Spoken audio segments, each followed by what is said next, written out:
ام المومنین سیدہ عائشہ رضی اللہ تعالیٰ عنہ فرماتی ہیں کہ ایک دن حضور کا دریا رحمت جوش میں تھا اور حضور نے فرمایا عائشہ جو مانگنا ہے مانگ لو۔ میں نے عرض کی یا رسول اللہ اگر آپ اجازت دیں تو میں اپنے باپ حضرت ابو بکر صدیق رضی اللہ تعالیٰ عنہ سے مشورہ نہ کر لوں کہ میں نے کیا مانگنا ہے؟ تو فرمایا کہ جاؤ مشورہ کر لو، مشورے کی اجازت بھی ہو گئی۔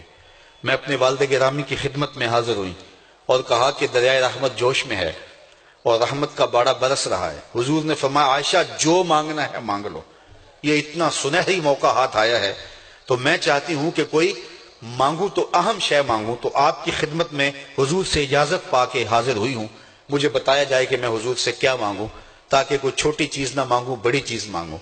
تو حضرت ابو بکر رضی اللہ تعالیٰ عنہ نے فرمایا کہ بیٹا حضور سے جا کے کہنا کہ معراج کی خلوت خاص میں اللہ نے آپ سے جو راز کی باتیں کی تھی ان باتوں میں سے ایک بات بتا دو۔ مانگا بھی تو علم مانگا، اور عائشہ میرے سے وعدہ کرو جو حضور بتائیں مجھے بھی آ کے بتانا ہے۔ ام المومنین حاضر خدمت ہو گئیں۔ حضور نے پوچھا عائشہ مشورہ ہو گیا؟ کہا جی حضور ہو گیا۔ کہا مانگو کیا مانگتی ہو؟ کہا حضور معراج کی خلوت خاص میں جب اللہ کے حضور حاضر ہوئے رب نے آپ سے راز کی باتیں کی تو ان باتوں میں سے ایک بات بتا دیں۔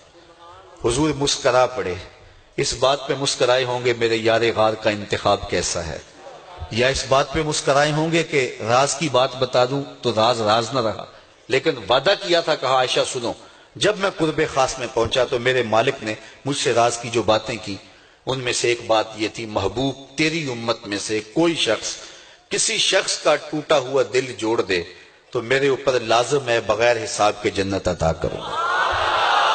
ام المومنین بہت خوش ہوئی اور اپنے والد گرامی سیدنا ابو بکر صدیق رضی اللہ تعالیٰ عنہ کے پاس آئیں اور ساری کہانی سنائی۔ بہت خوش تھی، لیکن حضرت ابو بکر صدیق رضی اللہ تعالیٰ عنہ نے سنا تو رونے لگے۔ تو ام المومنین سیدہ عائشہ رضی اللہ تعالیٰ عنہ نے عرض کیا میرے والد گرامی یہ بات رونے والی تو نہیں ہے، ہم بسا اوقات کسی دکھی کے کام آ جاتے ہیں، کسی کا دکھڑا بیٹھ کے سن لیتے ہیں، کسی کی ڈھارس بنا دیتے ہیں، کسی کے کام آ جاتے ہیں، یہ تو بخشش کا بہانہ ہاتھ آ گیا اور آپ اس پہ رو رہے ہیں۔ تو فرمانے لگے عائشہ اس کو معکوس بھی پڑھو، تصویر کا دوسرا رخ بھی دیکھو، اگر کوئی شخص کسی کا ٹوٹا ہوا دل جوڑ دے تو بغیر حساب کے جنت میں جائے گا، اس کا دوسرا رخ یہ ہے اگر کوئی کسی کا دل توڑ بیٹھے تو سیدھا جہنم میں جائے گا۔ میں اس بات پہ رو رہا ہوں کہ ہم سے کسی کا دل نہ ٹوٹ گیا ہو۔ تو آج کی اس مجلس کے اندر کیا یہ دو باتیں میں اور آپ اپنے پلے باندھ سکتے ہیں؟ ایک کا تعلق حقوق العباد سے ہے اور ایک کا تعلق حقوق اللہ سے ہے۔ حقوق اللہ میں سب سے اہم چیز نماز ہے اور پہلا سوال قیامت کے دن نماز کا ہی ہوگا۔ بلکہ حضور نے معراج میں جو مختلف مظاہرے دیکھے ان میں ایک چیز یہ بھی دیکھی، کچھ لوگوں کے سر پتھر سے کچلے جا رہے تھے، پھر صحیح ہو جاتے پھر کچلے جاتے۔ جبریل سے پوچھا یہ کون لوگ ہیں؟ تو کہا آپ کی امت کے یہ لوگ وہ لوگ ہیں کہ جن کے سر نماز سے بھاری رہتے تھے۔ نماز کا کہو نہ بے نمازی کو، تو وہ پہلا بہانہ تو یہ لگائے گا کہ میرے کپڑے ٹھیک نہیں ہیں۔ میرے بزرگ فرمایا کرتے تھے تیرے کپڑے کیسے پاک ہو سکتے ہیں، تو رب کے حضور جھکنا نہیں جانتا، آ اس کے حضور جھکنا سیکھ لے، وہ تیرا لباس بھی پاک کر دے گا، تیرا دل بھی پاک کر دے گا۔ تو دوسرا بہانہ یہ ہوتا ہے کہ ہفتے کو شروع کروں گا جی، پہلی تاریخ سے شروع کروں گا۔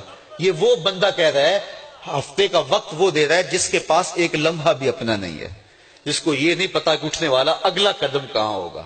وہ کہتا ہے انشاءاللہ ہفتے سے شروع کروں گا، فجر سے شروع کروں گا۔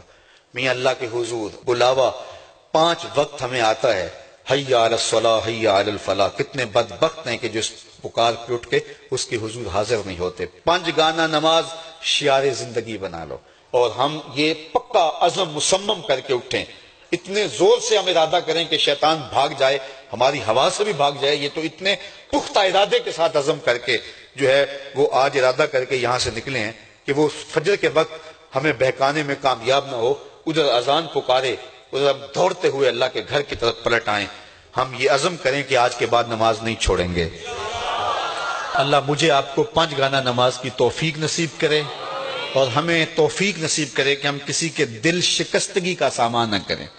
ٹوٹے ہوئے دل جوڑ سکیں تو ضرور جوڑیں، اور کسی کا دل توڑنے سے ہم گریز کریں اور اپنی زندگی کو ایک خوبصورت پیرائی کے اندر گزارنے کا ارادہ کریں۔